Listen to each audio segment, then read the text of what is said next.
Takot at balisa pa rin ang barangay chairman ng San Vicente Grande Daraga na si Armando Luminario matapos naratratin ang kanyang bahay ng mga hindi pa nakikilalang sospek 2:00 ng madaling araw nitong Martes. Kwento ng opisyal, sa kalagitnaan ng tulog ay nagising siya sa sunod-sunod na putok ng baril hanggang sa napansin niya kinabukasan ang mga tama ng bala sa pader at bubong ng kanilang bahay, maging sa bubong ng kanilang tindahan.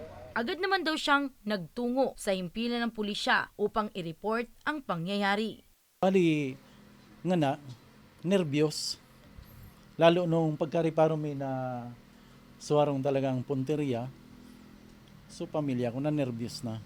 Maski ako, siyempre, makakatakot talaga ta, matakot ka talaga ta. Hindi mo aram kung nga ta ginibuya to sa akin, na halos pun pa kuning 2010, nagkagawad, 2013, naging kapitan na, dire-diretso nga na. Last term ko na po sa posisyon. Pero ganyan sana nangyari ini.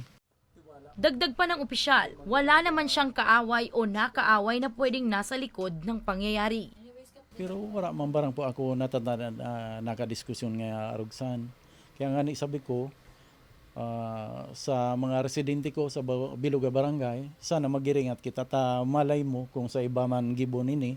Sana hindi na mangyari sa iba. Lalong-lalo na po sa mga kapwa ko opisyalis ng barangay na sana hindi na mangyari sa iba ini. Sa kabila ng pangyayari, ipinagpapasalamat na lamang daw ng opisyal na wala sa kanilang nasaktan. Para sa mga balitang Tatak Bicol, Danica Garcia.